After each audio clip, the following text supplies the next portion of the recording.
Example today is I actually did a podcast today with Brian from a Wholesaling House for Real group.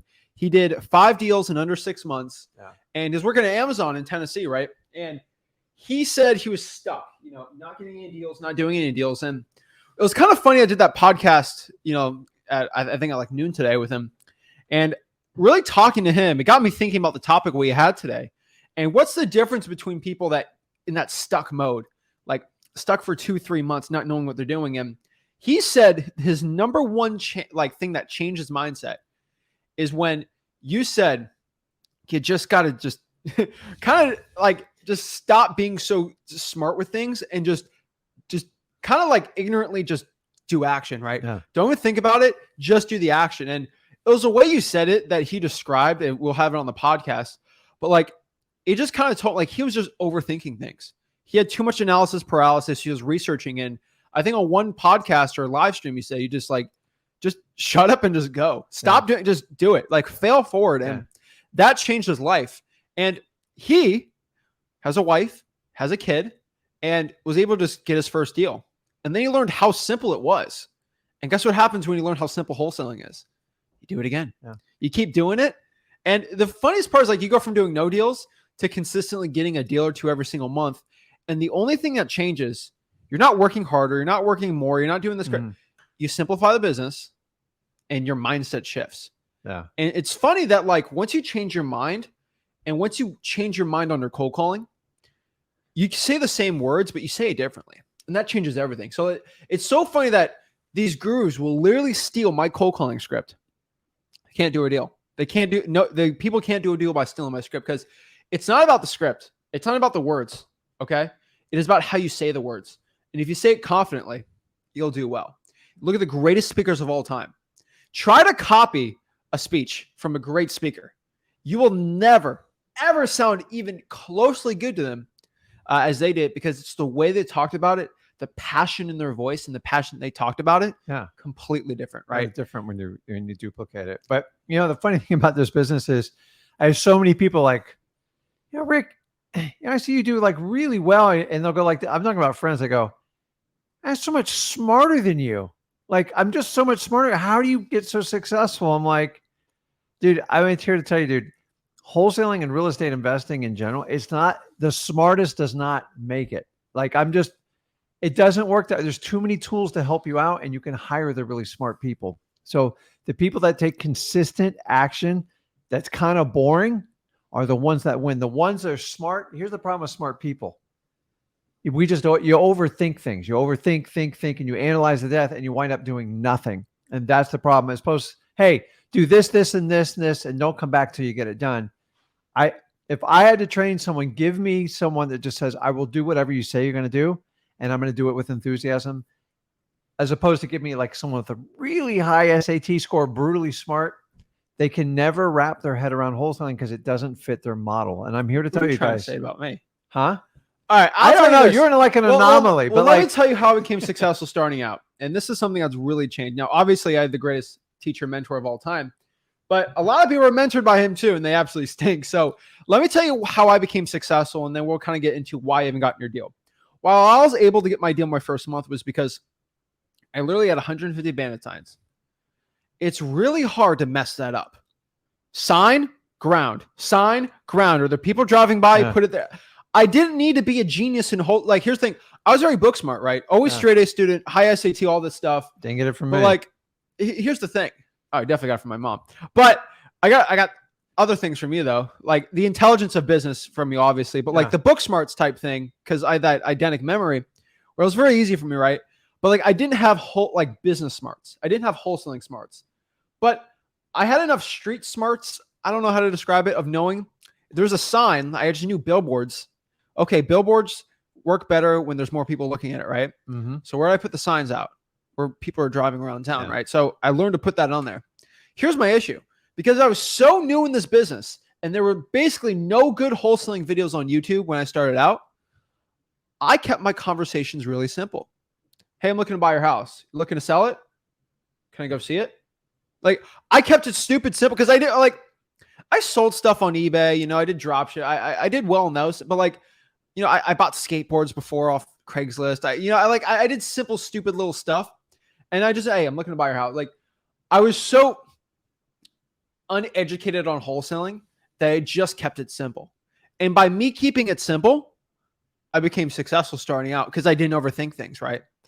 I honestly think all this information can be a big hindrance on so many people because they see all these strategies, then they start just, their mind gets overwhelmed and they can't do anything right. And I think I was really blessed starting out. It looks like a curse. There's no content when I started out, but like making it super simple was great. Like these are little books from the 2000s. Go meet the guy, put it under contract. Wow, I'm like, what? And I kept it simple, right? And yes, obviously watching this content will make it easier, all the content like this, but like, I just think so many people overcomplicate things and it's stopping them from getting their first deal. And we both do these one-on-ones all the time of people come up to me. I haven't got my deal. What do I do? I literally like what we're going to share. I just ask these 7-8 questions and I always get something blown up there. Always, every single time. Like yesterday, I talked to Tristan. We love Tristan. Tristan's becoming a better cold caller. He came on, did a mock call with me. Yeah. Guess what his main issue was? What? He didn't stick to the script. He went off script.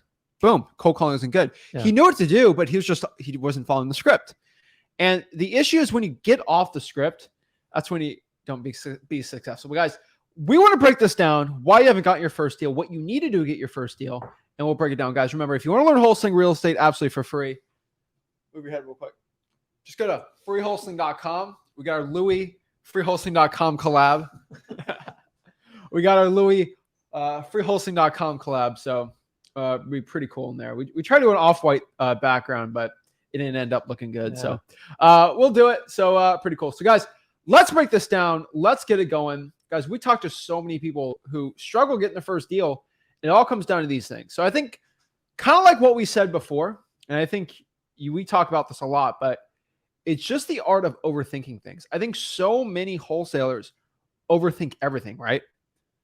Yeah, I overthinking is it, and overthinking is not. It's not like a smart man or woman's issue. It's everybody has it, and the problem of overthinking it quickly turns to self-doubt, and that's the problem with it. And then you start relying on third parties to substantiate your self-thinking. How do you do that? You start going on the internet. You start checking, what did he say, she say? If anybody ever starts out like I heard or somebody said or I was told, it doesn't mean completely ignore it, but do not validate it until you have verified it. And I can go on any post and find out any type of marketing activity and find someone that has got a problem with it. So remember, it's just people's opinions. Overthinking is because it's perpetual and it never stops, and it creates self-doubt, and self-doubt, you go out to try to seek answers to get them. And then you guys get them from the wrong people. So overthinking, the problem is it's going to paralyze you and you can't get out of it. And it's like a real helpless feeling. So the easiest way to fix that is just take definitive action steps, because overthinking, you can't think about it. Hey, go out, put out 100 bandit signs, stake them out, practice your phone script, answer the phones. That's what I would tell him when he started. That's it. I didn't give him 37 different commands. I go, what do you think of this? And that? You keep it super simple. Do and this, do that. Yeah. That's what so many people have an issue with. And really overthinking things, like people are like, I'm scared to talk to a seller because you're overthinking it. What's the worst the seller's going to say? You're a poopy head. Yeah. Word's a little different, obviously, but like that's the worst. And I've always told everyone, I played Modern Warfare 2. Yeah. I'm excited for the remaster.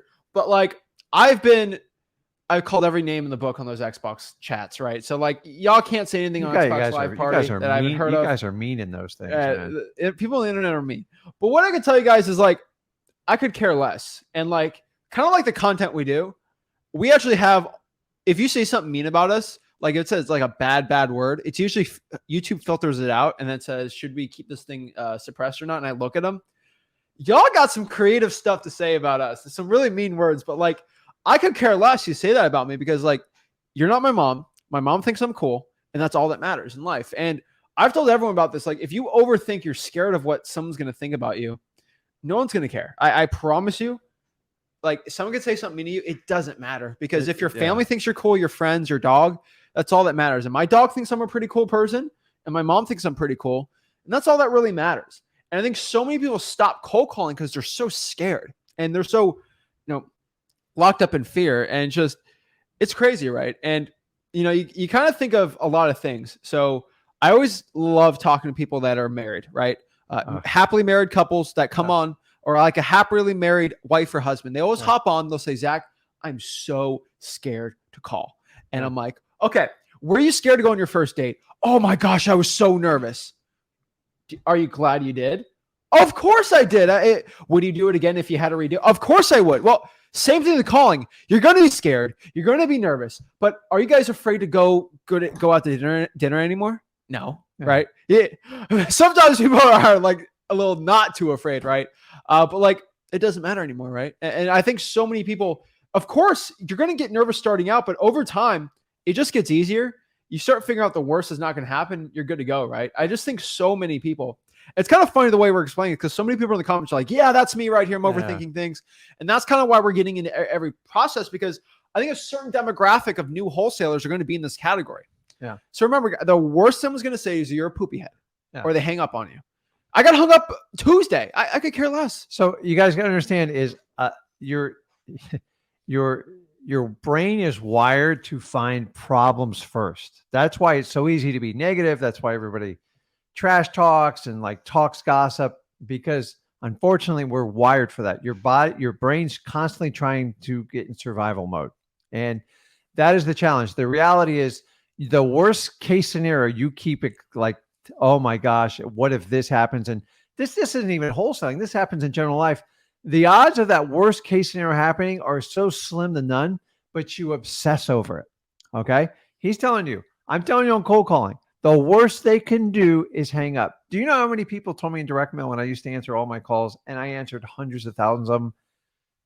My husband's an FBI agent and he's on his way to arrest you now. I'm like, okay, good. Are you interested in selling the house? You just got to kind of let it roll off and detach yourself. Yeah. Like there is no threats in wholesaling. Well, let's explain this because some people their hearts just dropped and they're scared. Yeah. Let me tell you the worst thing that happens if you cold call somebody.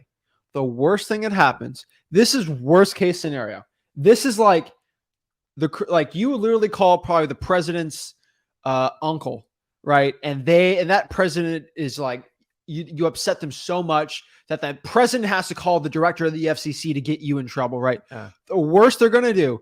If the government decides to throw the kitchen sink at you, right, you can get a $500 fine. That is, if you blatantly cold call somebody at 3 a.m., their families with a high-level person in the FBI, the worst is you break FCC law and cold call after 9 p.m., TCPA law. That is hands down the worst thing that's going to happen. So I want you guys to understand if you break the law purposely and you maliciously call, knowing that you can prove that you already know the law, the worst is a $500 fine. Now, if you say something criminal, obviously, but like if you know what the TCPA law is, which freewholesaling.com, we teach you how to do it. You just don't cold call before 8 a.m. or after 9 p.m. And you're pretty much legally good to go. But I think you said that. I think so many people get really concerned over that. Like, what's the laws? Oh my gosh. Right. And now guess what happens? They're overthinking. Right. And that's the worst. I've gotten so many lawyer threats and people text me lawyer threats for texting them or calling them. There's professional. I want everyone to know there's professional litigators on TikTok that show you every time you get a robocall, you send them a blank letter demanding $2,000 or you won't sue. Guys, those litigator guys, because I follow them on TikTok and I follow them everywhere, they say just send them out. Well, what if they say no? Well, there's nothing you can do. That's literally what they say. Yeah. They're literally. I can give anybody watching this a letter from a lawyer demanding $5,000 and I won't sue you. For what?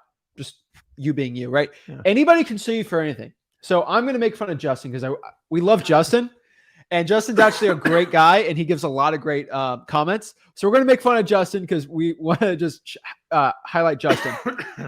Like I could give Justin a lawyer settlement saying that he's stealing my hairstyle and you need to give me $5,000 tomorrow and I won't sue you. That's a stupid lawsuit. That'll never go through. But I can send him a letter. And I'm just hoping if I send 100 of them, 3 of them are going to give me $5,000. Those are what those litigator type people do. And some people overthink it. Thank you, Justin, for letting us use you as a guinea pig. Shout out to him. Yeah. But what I was saying is like your brain has this ability of finding the worst case scenario and you obsess over it. I've done it. Zach's done it. I'm just telling you, go back in your own mind and go, how many times did the worst case scenario ever happen? Like I've come up with wild scenarios on deals that kind of went sideways. And honestly, they worked out like just fine. So like stop going to these dark places because the odds are you're not going to go there. It's just, but if you let yourself go there by overthinking it, because overthinking immediately even leaves the self-doubt, and self-doubt will find a resonating reason why you're wrong, and it's going to validate it, and it's going to put you in a tailspin, which is going to destroy your confidence. So how do you overcome it? Just stop overthinking. It doesn't mean you don't pivot when something doesn't work, but like stop going to the worst case scenarios. I've had so many people I talk to like, well, Rick, if I call and they hang up on me or they call me a name or my mom a name, I'm like, who cares? Like, they're not going to hurt you. And so we get another, here's the last one, then we'll get in the next one. But I had someone say they'll sue me unless I settle for $500. Let me tell you one thing. It'll cost them at minimum probably $2,000 to sue you for $500. Yeah. The lawyer's going to call you up and say, okay, you are going to spend $2,000 to sue this guy for $500. Yeah. Guess what? Never happens. Never, ever happen. You know why? Because it's not worth spending $2,000 for a lawyer to sue you for $500. It doesn't. There's a cost to it. If they lose, the filing fee is like $300. Yeah. No, it's $300 to $400 in court fees. And guys, I'm going to say something here and understand. I'm not giving legal advice. I'm not a lawyer, and don't take this as legal advice. In my 20 plus years of real estate, anyone who's ever threatened to sue me, and I've been threatened thousands of times, the only time I ever got sued, the people that sue you never tell you it's coming. So the people that threaten and posture, for the most part, they're just feeding on your worst case scenario, and it's a scare tactic because most people know when you sue, you got to understand a lawyer to go and sue, they got to get an upfront payment, usually a $5,000 retainer minimum. And then the case gets assigned, and then can be a 2 to 3 year court battle. I've gone through 7 and 8 year court battles. I'm just telling you. And then the lawyer doesn't want to take someone that's not going to see it all the way through. And most times when you get into lawsuits, they're expensive. Do 1 or 2 depositions at $400 an hour on an 8-hour deposition, and you'll see why people give up on them. So it's true. And here's another one. And this is kind of the next part. People are overthinking it. So this is, I want to talk to Dream Chaser, and I do want to, I'd love to explain this. I was worried about probates because I was told in my local real estate investing group that you could go to prison if you do something wrong with the probate. Now, I'm going to be a contrarian. They are actually completely right with that. Let me explain. If you have a probate and you have 4 or 5 heirs, and I say just take over the property and only pay one heir, and I maliciously know that, and I don't decide to pay the other heirs, you get in trouble for that, right? Here's the problem. You have to do it. You have to actually try your hardest to do something bad. Quit claim deed it. Make sure, and you have to maliciously know that, like, wait, they don't want to sell it. Quit claim it to me. Cloud the title. Do all this stupid stuff, right, guys? Here's the problem. You only get in trouble in wholesaling when you do 2 things. There's only 2 things you can do in wholesaling that will land you in jail. 2 things. Okay. Number 1, forging somebody's signature. Okay. Like, that's fraud. Okay. Like, that's it's in the Constitution. Like, that isn't, you cannot commit fraud. Okay. I hope we made that clear. Do not commit felonies. Okay. That's anything. If I forge a check, right? Like, I could write a check for $1 billion. Like, it's fraud. Okay. Number 2, if you maliciously try to, what is it called? Financial abuse, elder financial abuse. I think it's the second one, where you try to buy somebody's house that's worth $500,000 for $4 and you wholesale it for $400,000 and you know the lady's senile or something. Yeah. That is elder abuse. There's financial crime. They can come back to a long time but like, it. So I agree 100%. But like, those are the only 2 ways you can go to prison for wholesaling. I think it's so funny the way people like say that. You have to do something fraudulently because you got to understand when you cross the fraud line, like, it is a bad But nobody watching this maliciously wants to do that, right? No. So fraud, just to let you know, like, you can't get rid of the judgment. It's like a student loan. It's like bad stuff. But you have to prove it beyond a reasonable doubt. And if somebody hits you for fraud, they usually knew you did something really bad. Like, I mean, I know an example in my local market where the guy literally just forged, like, I'm like, dude, you're done. Like, that's the worst thing you can possibly do. People literally forge deeds. Like, those are criminals. Like that's not real estate. Okay. That's criminal activity. And so the key word in this, Dream Chaser, is I was told. Okay. I'm just telling you, unless it was a lawyer, probate, I don't want to hear it. Yeah. It's a court order to go through a probate. So unless you go to the courthouse and you try to record all these deeds and stuff without the authority of the courts, it's really impossible to do. But let's explain this. First of all, okay, here, let me explain one thing. I was told if I go in my car and I drive the wrong way, I go to jail. Yeah. If I drive a car and, maliciously go off a red light and hurt somebody, of course I'm going to prison, right?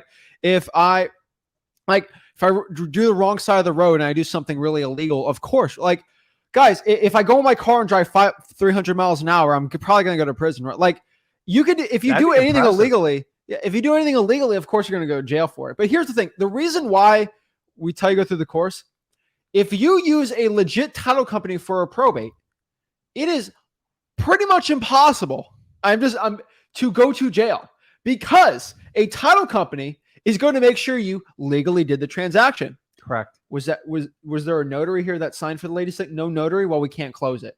But I want to be malicious, and you can't do that, right? Hey, old lady, do you have any family? What's going on? And they don't know what's going on. They're not going to let you go through this. Like, this is why we tell you, we've never said don't use a title company. And that's how you get paid in wholesaling. Like, a title company is going to help you not go to prison for guys, unless you do those two things, you're fine. I think it's so. And then what did I get here? They said, do not do quick claim deeds. Guys, don't do a quick claim deed. And it's not quick, it's quit. Don't do that. Okay. Use a title company. Yeah. So guys, in my 20 plus years, I've only done 2 quick claims, and I did them under the advisement of a lawyer, and I had a lawyer prepare them. Say that one more time. You did them because why? I was advised by the lawyer, and I had the lawyer prep it. It wasn't our preferred way, but it was the only way to ensure the interest at the time. Quick claim deed, you got to understand, it means nothing. It has to, if somebody challenges it in a court, you have to validate it. And if you have malicious intent, you could fall under that fraud umbrella of what, because the court always looks at one word, intent. What is your intent? What were you trying to pull off here? And you just try to, so I would go to a lawyer if I ever did a quick claim deed to say, listen, he goes, this is the only way I would advise to do it. If you guys know a quick claim deed at the courthouse, sellers do this all the time. Like, people get divorced and they go, I'm just going to get this out of my name. It doesn't fix the title. It actually makes it 10 times worse. So that title company has to go back 10 years before when they did the quick claim, and they've got to get an affidavit from that person. And if they don't agree, the quick claim is not recognized. And by the way, if you're married with a spouse and you quick claim a property, it is not recognized in most courts. Yeah. So it's so a lot of people call it, it would seem like quick claim. It's quit. It's quit, QUIT, but that's a document you never want to touch because it's designed for speed, usually to fix a court process. Yeah. And it's not insurable. And if it's ever challenged, the burden's on the person that tried to move it over. Yeah. So guys, don't, I'm just telling you. Anybody ever tells you to do a quick claim deed, run. Yeah. So guys, you even heard that on my cold calls. Like, people, no, we're going to use a title company. Okay. Because you can't get paid on assignment fee unless you use a title company. So that is part of the process. Number 2, lack of action. And I think overthinking is the worst one, but lack of action is another one. And I was kind of talking now. I think we had Tristan hop back on. Like, I think he said something, right? Yeah. Love you, Zach. I'm hitting all the FISBO. So we talked yesterday, and he did some cold calling. We had some improvements, but he had the confidence going here and talk, right? Mm-hmm. I legit asked him. I said, like, why wasn't he good in cold calling? First of all, he didn't stick to the script, which is fine. He's changing it, right? Number 2, I asked him, how many cold calls did he do? 20. And I'm like, you got to pump those numbers up, buddy. All right. And here's the honest thing. That he wasn't as good as cold calling because of his lack of action. That's probably why he hasn't gotten a deal yet. You have to do action.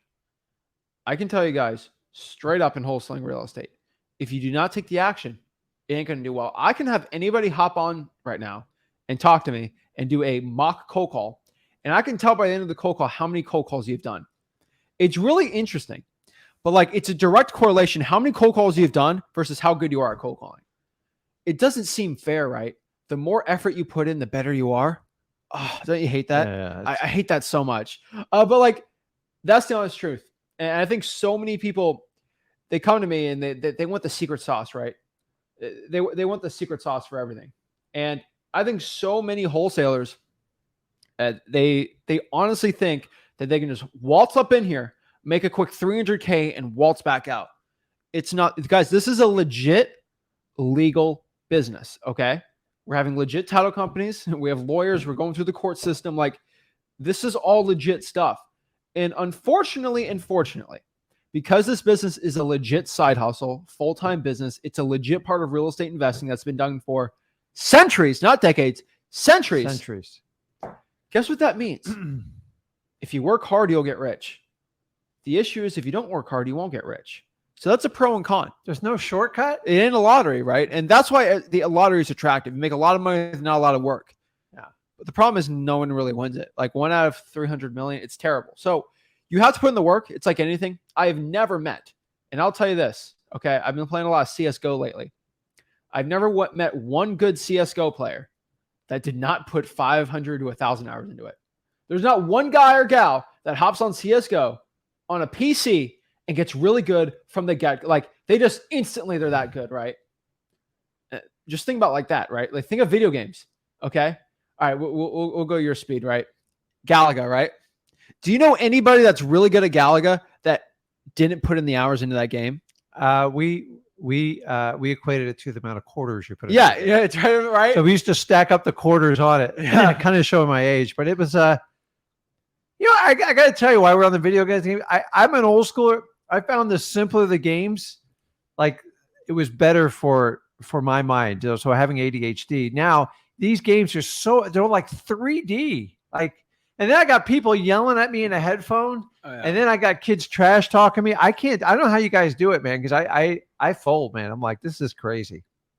I'm not the guy you want on your team because I'm like the one that's always dragging behind, but you gotta come over to my house and play Madden. I think you'd like Madden, but I'm scared if I do it, I probably might be in like a cave for 5 days. Oh yeah. Like definitely. A grizzly beard. I was like, cause I get obsessive when like I want to master something, and so I stay away from stuff so I could be in trouble. But here's the thing.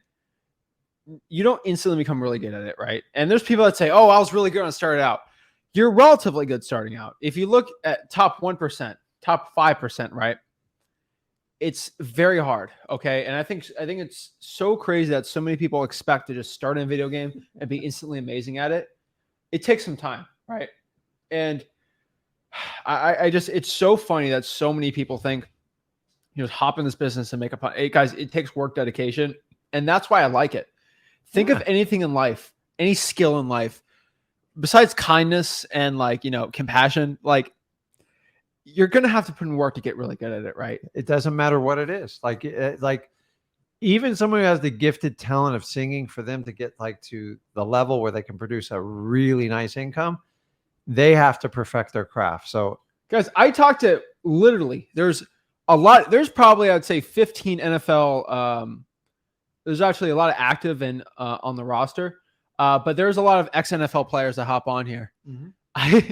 Every NFL player or not really any NBA players, but really a lot of NFL players hop on here and they give me their story and they give their wholesaling. I've never found one of those guys to ever give me an excuse. You know why?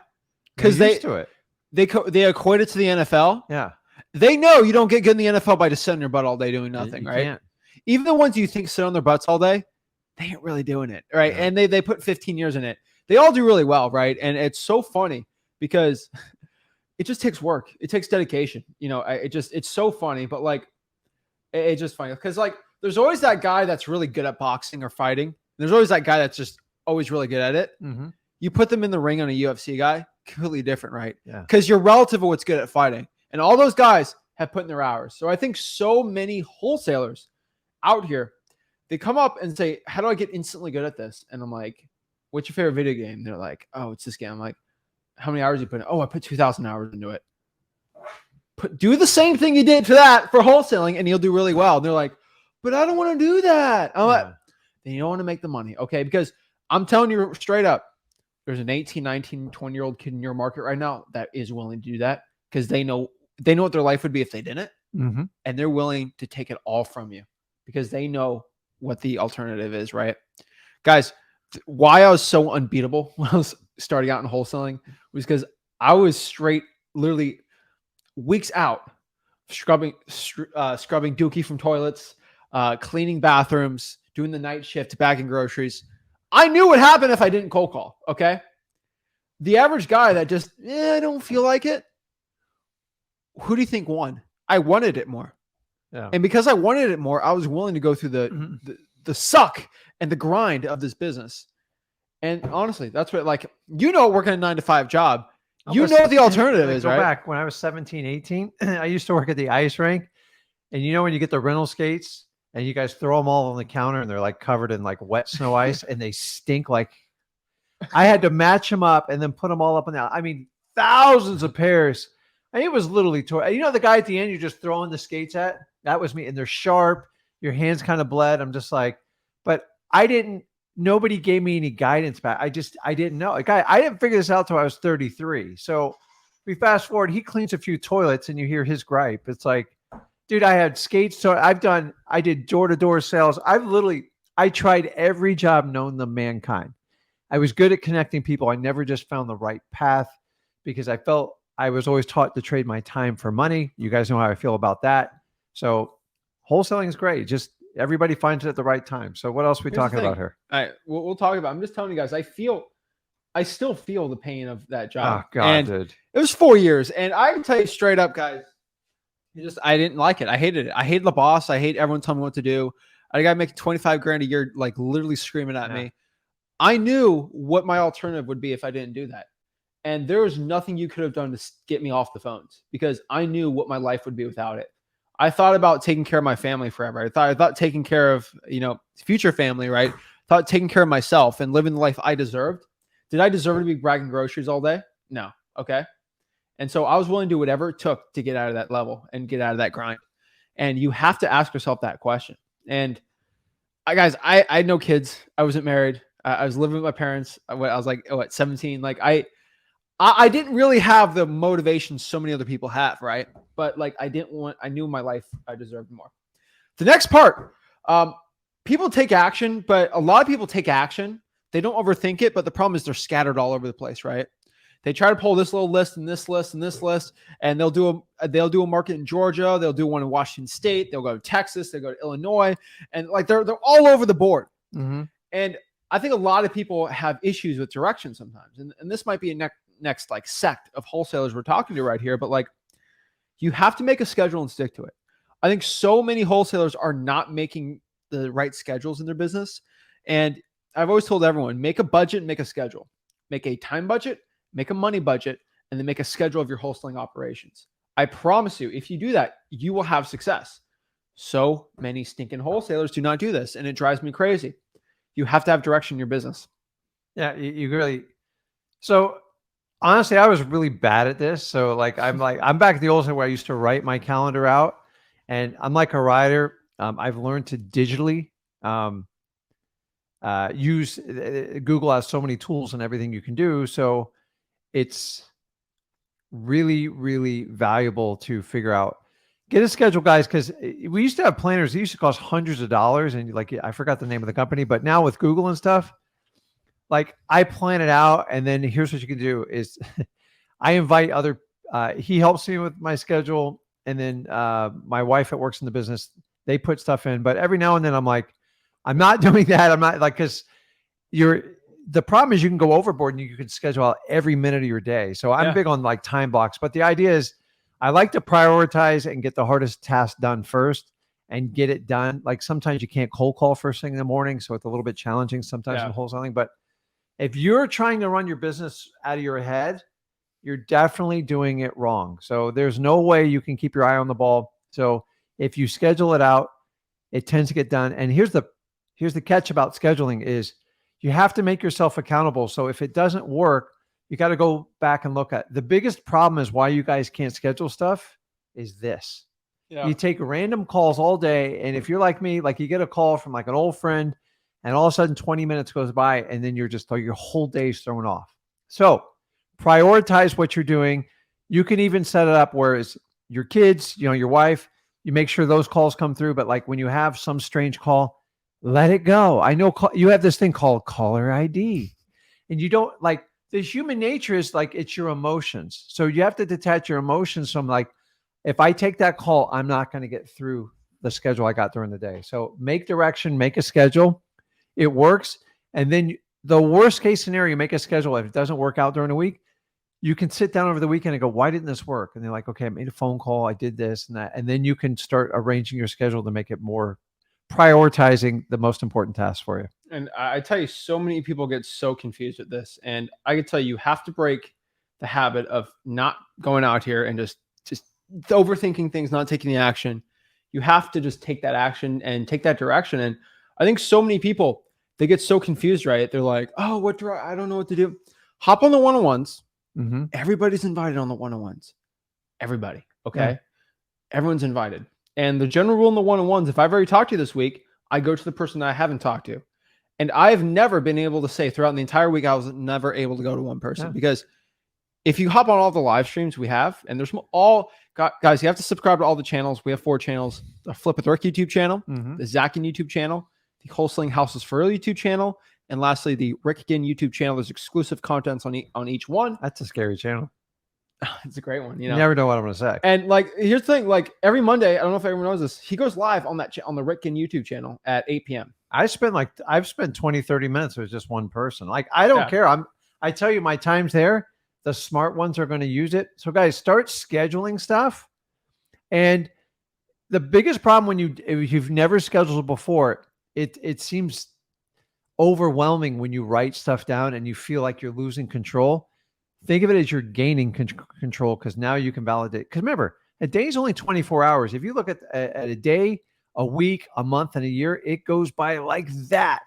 So you have to prioritize and do it. I don't recommend like from 5 a.m. to like 7 p.m. you'll have every minute scheduled. That's not realistic, but just start. So even like, I'm going live on Monday night, schedule it so you can hop on there. I don't just make use of your time, especially if you're struggling to get your first deal. And so just hop on, talk to us, and I will literally give you a schedule. I had one guy yesterday come on and say, Zach, what virtual market should I do? And I said, said Arkansas. Fine. Like if you're overthinking things, just ask me what to do. I'll tell you what to do. But you got to do it. But once I tell you, you got to do it. Then I'm gonna hold you accountable. That's the problem. I think subconsciously people like overthinking because then they have an excuse why not to do something. Yeah. Hop on, ask me what to do. I'll tell you what to do. Here's the problem. I'll tell you what to do. But then when I tell you, you got to get to work. And you can't come on and complain to me ever again because I told you what to do. Yeah. So I think so many people get that really overdone. But guys, you make a schedule. Next part. Here's a big reason a lot of people and this is a very low one because I say it so many times, but you just haven't gone through freewholesaling.com. You haven't gotten your first deal because you haven't gone through the course. What is the course? Free. Wholesaling.com. If you haven't gone through every video on freewholesaling.com, then there's no reason why you should get a deal if you haven't gone. Like if you've gone through that course, you have all the tools you need. Now, if you're like, well, I haven't gotten a deal yet. Did you go through all the videos? Well, I went through most of them. Where most of them? Well, I went through the marketing one. I skipped the acquisitions one. Only watched half of the cash buyers one, but I haven't gotten a deal yet. It's so fun. It's so funny. Yeah. But I'm getting through it. Well, get through it and get back to me. Okay. Like, guys, the reason why I made that course was I had so many people ask me the same questions. I'm like, God, let me make a course. But I spent, and you remember, we spent, I think, 6 months, hours every single day creating that course. I spent 20 years creating it, curating it, making it perfect.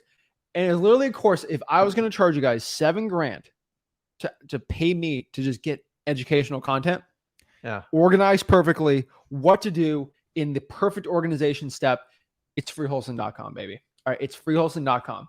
Would you make it evergreen? Lifetime membership? It's lifetime, and then I got 8 seats available. Asked me, oh, Zach, but I want to scale. Yes, you helped me go to 100K, but I'm going to go from 100K to $1 million. I made an advanced topic section, right? And then I showed you scaling. I made a scaling system. Mm-hmm. But what about direct mail? Every guru has a $5,000 direct mail. Okay, you know what? Let's make a direct mail course. And we put it inside of freewholesaling.com. Yeah. $5,000 direct mail course. Guys, there's so much I put in there. And we keep adding to it. It never stops. Well, we add to it, but we also replace a lot in there because we just update the information because we don't try to stress you out all this crazy information. But like, I think if people are just like, I get so many people. that are just so new. I'm like, just go through it, right? And I'm a simple guy. I like to keep things simple. Go through the course, ask me questions, right? And the reason why I probably haven't got your first deal is because you haven't gone through it. Because every single time someone has a problem on an appointment, I remember one guy, he won the appointment, right? And he didn't ask the seller for a yes or no decision, which is number one on the acquisitions module for freehousing.com, right?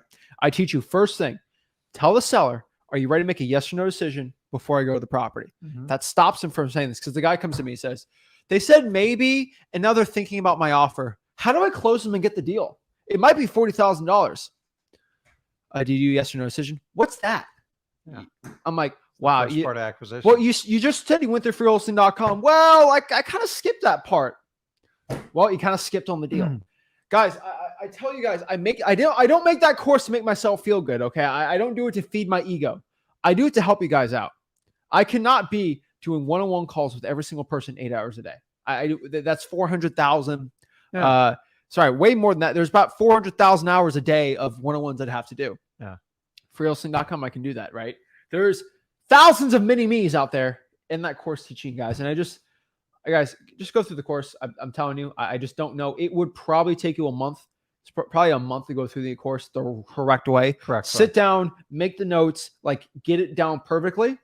But it's a course, right? Like think of it as like a semester of college. If you went through that and then you went through the 30-day wholesaling challenge, which that's another complete can of worms that's in that course, where it's optional, but you can go through it where every single day for 30 days straight, you can watch a brand new video that it's a challenge where I paraphrase freehousing.com into 30 videos, and day 1, 2, 3, 4, all the way to 30, where you learn everything A to Z in wholesaling real estate. Taxes, negotiating, cash buyers, all the stuff. It's all in there. If you go through all that in a month or two, you get through the entire thing, and you don't need to go through any more course. You don't need to buy any more education. The only excuse now is you have everything in your head what you need to do. You just got to take the action. And I think so many people, they don't get their first deal because they didn't do it. And it drives me crazy. The next part here, and this is a lower amount of people, because I think most were overthinking, lack of action, no direction, no freehousing.com. Now, this is the stuff that are a lot lower, but a lot of people, this is kind of mixed in. They have an excuse, and they make an excuse in their mind of why they're not successful. And when you make that excuse in your mind, that's when things start changing. And what I mean by this, I had one guy who went through all the courses. He wasn't overthinking. He was taking action. He had a schedule. He went through the course. He had everything basically checked off, and he didn't get his first deal. I was like, what's going on?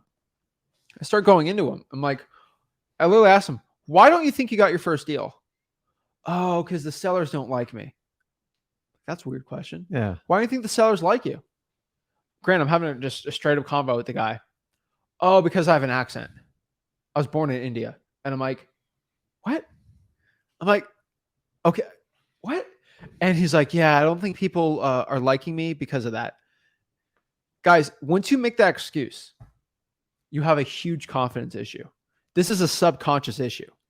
If you subconsciously think that you can't get a deal and you try to close a deal, you're not going to be able to close the deal. Okay. Like you are mentally have a roadblock. I'm telling you straight up. Like if you try to shoot a free throw and think I suck, I'm terrible, I can't make this free throw, I can't make this free throw, I can't make this, most likely you're not going to make it, right? Yeah. I mean, your mind listens to you. So the problem is it's your subconscious programming. And I'm not going to get like deep on this, but I love this stuff. Yeah. Your subconscious is a collection of all your past experiences and how they've affected you. And it's like automatic. So, like your breathing, it's subconscious. You don't think every day how to breathe. Okay. But if you ever found yourself in a confrontational situation, maybe it's with a seller, maybe it's with a buyer, and then certain things start to happen, and then you automatically revert to like a set of like ums, ahs, and you just like start sweating profusely. That's your subconscious trying to say, I'm going to take over because you're about to screw this up so bad. And you already know what the outcome's going to be. So what you have to do is switch to your conscious mind, and you have to make a focused decision to make a change. Okay. That's how people like with you, any type of physical, anything type of mental, your subconscious is an automatic programming, and it will constantly be stuck there. So, guys, understand the difference. Your subconscious, you've got to overcome it sometimes because your subconscious is here. Hey, you need to breathe. You just passed out. That's what your subconscious is for. But when you let your subconscious take over for like the stuff you should be in control for, it's going to be bad. Okay. And I'm just telling you, because nobody goes out and goes, I want to get rejected 9 out of 10 times, get doors slammed on my face, have dogs chasing me to be able to make a profit. In wholesaling, your subconscious is going to try to protect you from it. So if you know it going into it, so if you have an issue like with confrontation or anything like that, if you just be mindful and aware when you go into it, you can at least deal with it. If you freeze up, your subconscious takes over and you're done. And I'm just telling you, I see a lot of you guys doing that. So self-sabotage is your self-conscious taking over what you don't know. So to fix it, rehearse it, practice it. We always talk about role-playing. At some point, role-playing turns into live customers. I don't care if you do 1,000 role plays, you'll still be better off when you get to that first customer. Some people are like, I don't want to do it. I'm just going to skip it. I'm like, your subconscious is going to answer the phone and it's not going to like it. So you got to, it's a training. So anybody does football, basketball, soccer, you get those little skills where you go around the cones or you're hitting like sleds and stuff like that. The idea is to prepare them because when the game's on the line, a deal's on the line, that's not a time to throw out a $30,000 deal because you didn't prepare. So the best way to overcome it is to be mindful and prepare for it and stop letting your subconscious do the pre-programming when you're in a bad situation. And subconscious is a weird one, right? So let me give one example, right? We both have our favorite holidays are the same day, right? So what is your favorite holiday? Any day I'm fishing. What is your favorite holiday usually? Outside of Christmas, because that's everyone's favorite holiday. I get the 4th of July. 4th of July. Yeah. That's my personal favorite holiday. I love the 4th of July. Hot dogs, family, friends, all this stuff. Okay. And fireworks. I love 4th of July, right? I'm always excited for 4th of July. I've never had a bad 4th of July. Yeah. A lot of people's favorite holidays are 4th of July too, right? And here's the thing. 4th of July is just a date on a calendar. That's it. July, how you feel on July 3rd for a lot of people is completely different than July 4th. It's a Tuesday and a Wednesday, right? Didn't they sign the declaration technically on the 2nd or the 3rd? Yeah, but like, all right, people are so much happier on July 4th than on July 3rd. It's because they get a day off of work. It's a day off, but if you're not working, right? If it's if it's a Saturday, Sunday, right? Yeah. You're so much happier. And that's because your brain has told yourself, this is July 4th, this is a happy day. And now you're excited and happy, okay? Outside of, something crazy external circumstance, everyone's happy on Christmas. Everyone's happier on Halloween. Everyone's happier on a holiday because they're subconsciously told that they should be happy and they're happier. If you tell you, like, it took me a long time to figure out in wholesaling when I just didn't have to work as much anymore. Mm-hmm. I used to only get excited on the weekends or whatever. And then like the days like work. Yeah. You treat every day like a Saturday. You're happy all the time, right? It's just kind of funny. I don't know if that's rich people problems, but it's all subconscious how you think about things. And if you think of yourself that you are the person, you are great, you can do it, that's great. Now it's different. Ego and confidence is completely different, but like having the confidence to talk to a seller, knowing you can do it and you have all the tools, you're good to go. I just think so many people have these confidence issues. And guys, nobody gives a dang bleep about your accent. Okay. Nobody cares. That's all in your head. And by the way, here's a little disclosure. Everybody hates the way they sound. Like, you ever see yourself on a recording or a video and you're talking about a guy who does YouTube? Like, everybody thinks our voices are awkward. You're no different than me and Zach. It's the same thing. And just like, get over it. If you have an accent, that with plenty of foreigners have made so much money in the United States, like if they can do it, don't use your excuse accent as an excuse or anything like that. It drives me crazy. You didn't struggle with age, but like you had to deal with it. I said, just deal with it. Like, who cares? Yeah. Like, focus on the service you're providing and how you're going to help them. And the age thing is going to go away. Did some people balk? Yeah. But honestly, if I made age, like at what age? Like, everyone feels like they're not even an expert till they're 30 and did a bunch of deals. So you'll be doing it with 10 years. If you start at 16, 17, go, it's my age. I'm like, listen, it's funny. Guys, don't use the excuses, guys, because they're your excuses. They're not, your sellers don't have an issue with it. So if you make an issue out of your own excuse, you're already starting behind the 8 ball. Look at the CEO of Google. He has he's from India, right? Or he has an accent because he's from India. He's the CEO of one of the most powerful corporations in the entire world. Do you think if he had an accent, which I was just thinking of some of the Indian accent that's very powerful in the United States, he's probably one of the most powerful men in the entire United States. He has an accent. Do you think people care? He's a billionaire now. Yeah. And he controls literally Google. Okay. Do you think that matters? Like, do you think his accent matters? Yeah. No. Okay.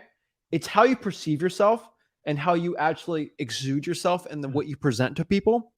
I'm telling you, sky's the limit. It doesn't matter. And I just think so many people think, oh, because of this accent is going to stop me. Yeah. It will not. It doesn't mean you still have to work on pronunciation because it is your obligation that your customers understand you. But like, don't let it stop you. Like, they're not going to like me because I have an accent. Honestly, when people call me with an accent, like, I actually go the opposite way. I'm like, you know what? They're making one heck of an effort. I'm going to hear them out. Now, if they won't listen to me and stuff, like that's a different story. No, I would say this. You're smarter than me because you know more languages than me, right?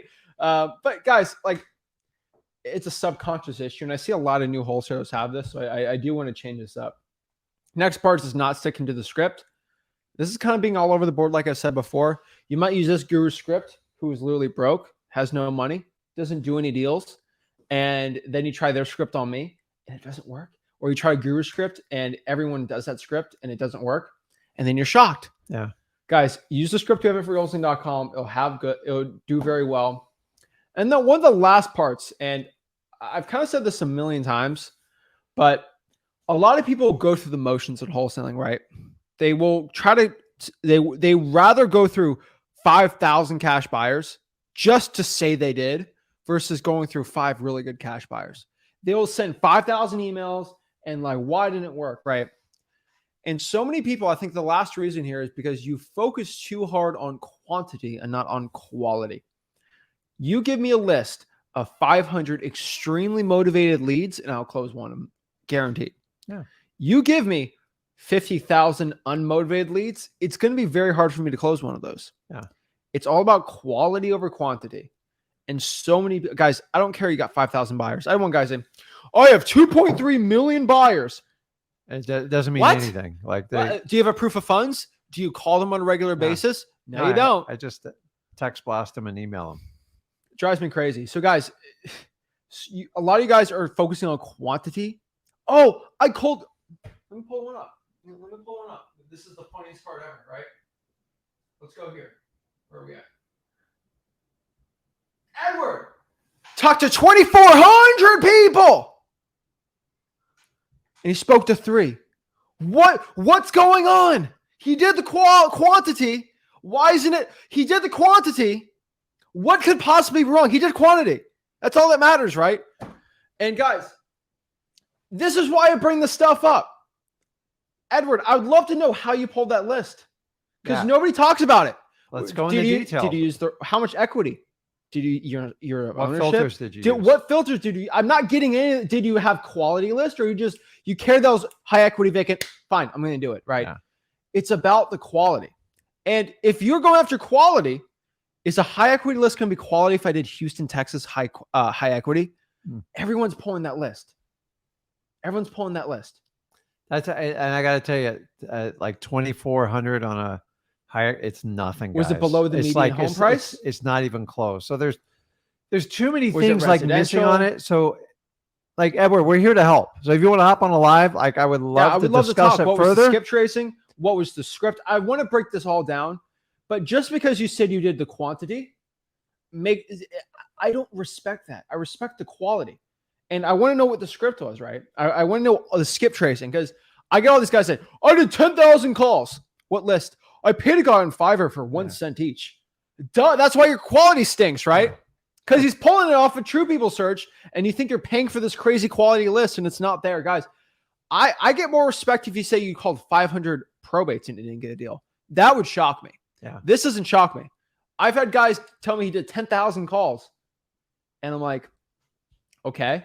What kind of list? Oh, I use this crazy guru list. Yeah. Everybody in Houston's pulling the high equity list. Like, so the problem with like a statement like this, and Edward, I'm not picking on you. I'm talking about in general is when you start off, I don't care if you do a one-on-one with us, if you make a post in the live, and you say, I made 5,000 calls and I'm frustrated and nothing's worked. Like, okay, well, first of all, you're already setting yourself up for failure because you're letting your ego take over. And you're like, I made 5,000. Why didn't I get rewarded? Dude, it's the wrong way to think about wholesaling. And that's the mentality that got you in this current position. It's like, I worked 9 to 5 today and I only made $100. Wholesaling is not 9 to 5. You are rewarded for the deal, not how many calls you make, not how many letters you send, how many postcards. And you've got to get rid of that part because that is the little bit of the trial and the error. If I told you how many pieces of stuff I mailed and stuff before I actually made money, you would be in shock because I didn't know what I was doing. Edward doesn't know what he's doing. He's figuring out. He might know. I don't know what he did, but I'm just telling you, if you go in with I did this much quantity, I deserve a deal. Yeah. Guys, you probably didn't put the quality in if you didn't get a list like that. So guys, I just want to let everybody know like what it takes to get the deal. For high equity, if you cold call that list, did you text it? I don't know what you did. I want to know. Did you send 2,400 sticky notes out? Guys, did you direct mail? I have no idea. I can tell you straight up though, 2,400 high equity postcards and I don't get a deal. That's pretty much expected, right? Dude, it's given. Like you're like, that's a very tiny list. The Yeah. reality is, listen, we're not paid coaches. We actually do this business. I'm not going to sit here and sugarcoat it for you. Okay. Life owes you nothing. There is no expectations. You've got to go out and get it. So if you want to come on a live or make a comment, if it makes you feel good to do those, you can, but it's not going to help you. And me and Zach can help you because the reality is I have no way to validate any of that stuff and we have to figure it out. So the minute thing is if you go on and say, well, I'm complaining I didn't get a deal. Like I could just sit down in 5 minutes and I promise you, I could find out exactly what you did with your day today. Yeah. And I can find the root of the problem. And then here's how it always is. Well, I had to do this and that. And I made like 5 phone calls. I'm like, okay, 5 times 30. If you did it, that's 150 phone calls. You got no shot. What did you do yesterday? What did you do the day before? So if you guys want to if you are so frustrated, I'm telling you right now, just get a simple Excel spreadsheet and call it activity log and write down what you did for marketing and any type of calls you made that are sales related and just document it every day. And it will stare you in the face. But after 30 days, what do we all do? I go, I don't know. I made like 2,000 calls. I don't know why I ain't got a deal. I'm like, you probably didn't make 2,000 calls. It probably just felt like 2,000 contacts. But you guys, I want to get the information from you guys. I think so many people, they use the quantity as the excuse of why they're not doing deals or the quantity why they're not becoming successful. And so I get it. You're frustrated. I'm not faulting you for that because a lot of times you're just taking the wrong action. So if you come out with that mindset, you've got to open yourself up to be able to take criticism, constructive criticism, and learn how to go forward. Not, I made 10,000 calls and I deserve a deal. I'm not giving you a deal. He's not giving you a deal. And I promise you, when you get home tonight, there won't be a duplex sitting in your driveway. Okay. Life doesn't care how hard you tried. It only cares in the result.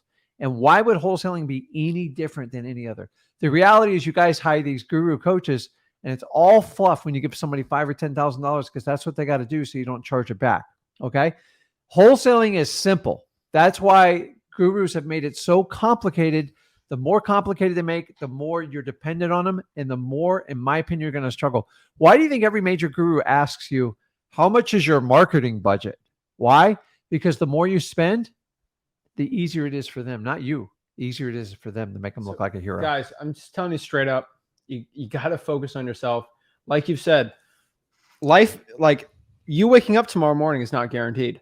You don't deserve to wake up. You get lucky to do it, right? We want you to wake up. We want you to, but like you get the opportunity to. It's not that you deserve to. You get the opportunity to live another day and to chase your dreams, right? So look at a wholesaling like that. Like, okay, it's like, it is, I hate the word grind, hustle. Like it's why I'm just telling you guys, it is no different than if you want to learn a great video game. If you want, think about the first time any of you guys learned to drive a car.